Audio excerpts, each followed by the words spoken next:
حضرت عمر کا بیٹا مصر گیا، وہاں سے کمائی کر کے لایا، تجارت کرنے گیا، لاکھوں کا مال۔ کون سا باپ ہے دنیا میں جس کا بیٹا باہر سے پیسے لے کے آئے تو ابا تفصیل پوچھے کہ بیٹا کہاں سے کمائے، کہاں سے لایا، کتنے ملے، کیوں آئے؟ کون سا باپ تفصیل پوچھتا ہے؟ ابا تو کہتا ہے لا صحیح، اور تعریفیں کرتا ہے میرا بیٹا بڑی کمائی کرتا ہے۔ کبھی پوچھا ہے اس سے کہ ڈیوٹی صحیح دیتا ہے کہ نہیں؟ کبھی پوچھا ہے کہ تو ایمانداری کی روزی لاتا ہے کہ حرام کی کماتا ہے؟ یہ باپ کی ذمہ داری ہے، یہ اماں کی ذمہ داری ہے۔ پھر کہتا ہے بیماری کیسے آ گئی، پریشانی کیسے آ گئی؟ تو نے کبھی سوال کیا اپنی اولاد سے؟ حضرت عمر فاروق رضی اللہ تعالیٰ عنہ کا بیٹا مصر سے پیسے کما کے لایا تو جناب عمر نے بلایا، فرمایا بیٹے اتنی تو تیرے پاس راس ہی نہیں تھی، تھوڑے سے تو پیسے لے کے گیا تھا، اتنی کمائی کیسے ہو گئی؟ اتنے تو پیسے نہیں تھے صاحب، کہاں سے کمائی لائے؟ اس نے کہا ابا جی وہ جو میرے چچا ہے نا مصر کے گورنر، آپ کے دوست، انہوں نے میری مدد کی ہے۔ فرمایا جتنے لوگ گئے تھے سب کی ہے مدد اس نے؟ کہا نہیں صرف میری کی۔ فرمایا تیری کیوں کی؟ تیری کیوں کی؟ کہا حضور آپ کے دوست ہیں۔ فرمایا چپ کر، حضور انہوں نے مجھے اتنے پیسے دیے، میں نے کاروبار میں ڈالے تو نفع آیا تو میں ان کی رقم دے کے۔ فرمایا خاموش ہو جا، باقی جتنے لوگ گئے تھے سب کی مدد کی اس نے؟ کہا نہیں حضور صرف میری کی۔ فرمایا اس نے تیری مدد نہیں کی، اس نے خلیفہ کے بیٹے کی مدد کی، اس لیے کہ وہ خلیفہ کو اپنے حق میں نرم کر سکے۔ فرمایا آدھا مال تیرا ہے، آدھا مال غنیمت کا ہے، مال خزانہ کا ہے، مسلمانوں کا ہے، اس لیے کہ تو جو وہاں سے مال کما کے لایا ہے وہ اپنے باپ کے خلیفہ ہونے کی وجہ سے کما کے لایا ہے، لہذا رکھ ادھر۔ یہاں کہتے ہیں کدھر سے آیا، کیسے آیا، کون سا حساب دیں، کیا کریں؟ او بھائی حضرت عمر رضی اللہ تعالیٰ عنہ کا اپنی اولاد کے بارے میں یہ رنگ ہے۔ ایک جنگ سے نا خوشبو آئی، خوشبو بڑی مہنگی ہوتی تھی، عرب میں خوشبو آج بھی بڑی مہنگی ہے، وہ زیادہ استعمال کرتے ہیں۔ میری باتوں کی سمجھ آ رہی ہے میرے بھائیوں؟ بڑی مہنگی خوشبو تھی۔ جب وہ خوشبو آئی تو حضرت عمر نے کہا، گھر میں پہلے پہنچی حضرت عمر کے، چونکہ زیادہ عورتیں استعمال کرتی تھی گھر کے اندر خوشبو، مرد بھی لگاتے تھے۔ حضرت عمر نے اپنی بیوی سے کہا، آپ کی زوجہ تو تھی وہ بڑی خوشبو کو پسند کرتی تھی۔ حضرت عمر نے اپنی زوجہ سے کہا کہ خوشبو لاؤ، میں نے ایک عورت کی ڈیوٹی لگائی ہے، وہ خوشبو تول کے نا تو حصہ برابر صحابہ میں بانٹ دے گی۔ تو آپ کی زوجہ کہنے لگی کسی بی بی کی ڈیوٹی لگانے کی کیا ضرورت تھی، میں جو موجود تھی میں بانٹ دیتی ہوں تول کے حصہ برابر۔ آپ نے فرمایا نہیں تو رہنے دے، وہ فلانی بی بی بانٹے گی۔ کہا حضور میں نے بھی بانٹنی ہے، میرے پہ کچھ حق ہے؟ آپ نے فرمایا نہیں تو تفصیل نہ پوچھ، تو خوشبو دے دے، کوئی اور بانٹے گی۔ خاتون خانہ تھی نا، کہنے لگی نہیں مجھے بھی آج آپ کو بتانا ہی پڑے گا کہ کوئی جو بانٹ سکتی ہے تو میں کیوں نہیں بانٹ سکتی؟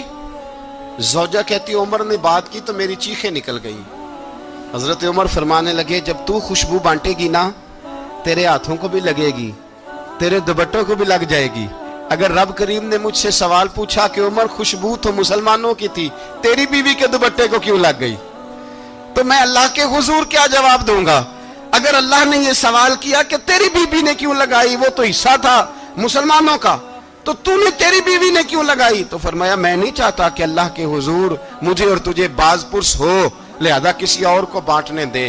زوجہ روئی اور تڑپ کے کہنے لگی عمر مجھے لگتا ہے صبح قیامت بھی تیری بیوی ہونے کی وجہ سے اللہ مجھے جنت عطا فرما دے گا، تیری زوجہ ہونے کی برکت سے۔ بھائی یہ معیار رکھا، خدا کی قسم ایسا شخص تاریخ میں دوبارہ نہیں آیا۔ اتنا بڑا آدمی، اتنا بڑا شخص، اتنا بڑا آدمی، اور پھر رنگ یہ ہے کہ عمر 22 لاکھ مربع میل کا حکمران، 22 لاکھ، اور کھجور کے درخت کے نیچے مٹی کا ڈھیلا لے کے سو گئے ہیں، پرواہ کوئی نہیں، کوئی مسئلہ ہی نہیں۔ 2 غلام ساتھ بیٹھے تو ایک روٹی حضرت عمر نے گھر سے منگوائی، تھوڑا سا سرکہ، تو غلام کہنے لگے ہم نے بھی کھانی ہے۔ فرمایا کوئی حرج نہیں، روٹی کو پیٹ بھر کے کھانا ضروری تو نہیں، 3 حصوں میں بانٹ لیتے۔ ایک آدمی آیا ہوا تھا مصر کا رہنے والا ملنے کے لیے، اس نے پوچھا عمر کدھر ہے، تو کہا وہ ادھر جاؤ مسجد میں بیٹھے ہوں گے، اور واپس آیا تو کہنے لگا وہاں تو 3 غلام بیٹھے ہیں۔ ایک روٹی بانٹ بانٹ کے کھا رہے ہیں, لگتا ہے کئی دنوں سے روٹی نہیں ملی. کہا 3 غلام تو کوئی نہیں, وہاں 2 ہی تھے, تیسرے تو امیر المومنین تھے. اس نے کہا نہیں نہیں, 3 غلام ہیں, کپڑے بھی ایک طرح کے پہنے ہوئے ہیں, بلکہ 2 کے تو پھر صحیح ہیں, تیسرے کے تو زیادہ ماڑے ہیں. کپڑے بھی ایک طرح کے, کھانا پینا بھی ایک طرح کا, اور ان کا نشست برخاست بھی ایک طرح کی ہے, لہذا کوئی فرق نہیں. حضرت ابو ہریرہ کہتے ہیں میں لے کے آیا, اور جناب عمر کو جب میں نے کچی زمین میں تامت سمیٹ بیٹھے دیکھا تو میں رو پڑا. میں نے اس مصر سے آنے والے کو کہا تو اس کے جلوے دیکھ, اگر اس کی ذات میں اتنا حسن ہے تو محمد عربی کا مقام کیا ہوگا. یہ مقام غور ہے, مقام غور. 10 محرم کو لوگ دیگے پکائیں گے نا, نہیں پکانی ہے, کوئی بول دے نہیں, ہاں نہ نہیں کر دے, پروگرام بدلیا تو نہیں دی عید کی کہ وہی کام شروع ہوا ہے لاسٹ ٹائٹ ہونے والا. کیوں جی, پکنی ہے نا دیکھیں 10 محرم کو انشاءاللہ تعالی, ہم بھی پکائیں گے انشاءاللہ, یہاں بھی پروگرام ہوگا. تو 10 محرم کو جو دیگ پکنی ہے تو ایسا نہیں ہو سکتا کہ 1 محرم کو حضرت عمر کے نام کی بھی کوئی پک جائے.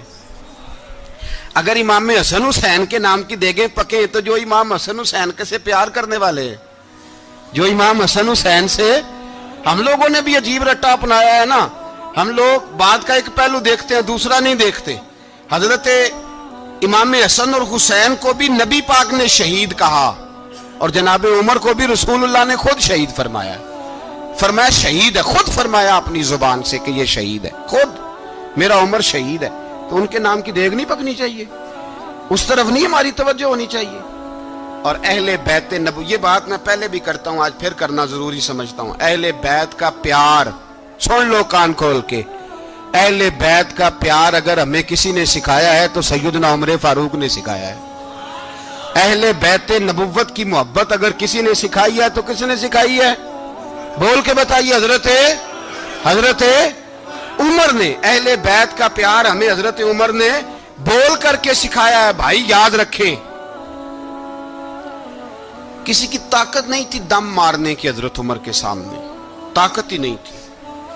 کیسر و کسرا کانپ جاتے تھے, جرت ہی نہیں کرتے تھے حضرت. اور ہمارے تو تعلقات بڑے ہیں نا غیروں سے. حضرت ابو موسیٰ اشعری رضی اللہ تعالیٰ عنہ فرماتے ہیں میرا منشی سائی تھا,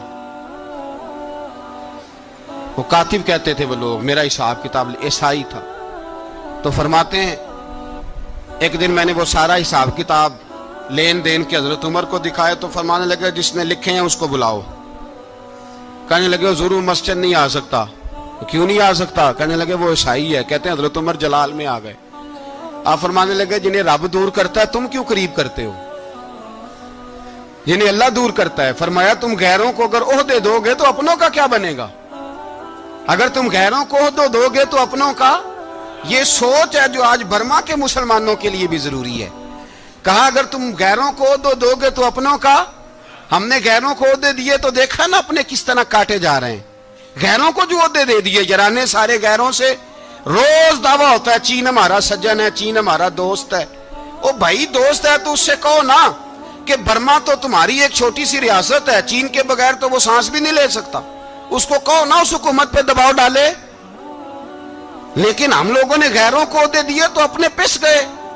حضرت عمر کہتے تھے ذمی کا ہم ادب کریں گے, ذمی کافر کا ہم, ایسا کافر جو مسلمان ریاست کو قبول کرے, بدامنی نہ پھیلائے. ایک آدمی کو آپ نے دیکھا آنکھوں سے نابینا ہے اور بھیک مانگ رہا ہے, تو حضرت عمر کو نظر آ گیا. فرمایا کون ہو؟ اس نے کہا میں یہودی ہوں. فرمایا بھیک کیوں مانگتے ہو؟ کہا جب تک تندرست تھا مسلمانوں کو جزیہ دیتا تھا, بوڑھا ہو گیا ہوں کیا کروں. حضرت عمر نے گھوڑے کی پشت پہ بٹھایا, کافر کو گھوڑے کی پشت پہ بٹھایا اور بٹھا کے مدینے لائے. حضرت علی شیر خدا وزیر خزانہ تھے. فرمایا علی اس کا وظیفہ جاری کرو. کہا یہ کون ہے؟ فرمایا یہ یہودی ہے لیکن یہ ہمیں جزیہ دیتا رہا, بوڑھا ہو گیا بیچارہ, بھیک مانگنے پہ مجبور ہے, ہماری حکومت کے اندر رہتا ہے, اس کا پورا وظیفہ جتنا خرچہ اتنا وظیفہ لگاؤ. حضرت علی کہتے ہیں میں وظیفہ لگا رہا تھا اور وہ میرے نبی کا کلمہ پڑھ رہا تھا, وہ رسول اللہ کا کلمہ پڑھ رہا تھا. یہ مزاج, یہ نہیں کہ کافر. حضرت عمر نے گورنروں کو خط لکھے تھے کہ زبردستی کسی کو مسلمان نہیں کرنا, جہاں ان کی عبادت گاہیں بنی ہو گرانی نہیں, کوئی مندر کوئی گرجا ضائع نہیں کرنا. اسلام سب کو جینے کا موقع دیتا ہے, پر بے ایمانوں ظالموں بدذاتوں تمہیں یہ کہتا ہے کہ ہم تمہیں جینے کا موقع دیتے,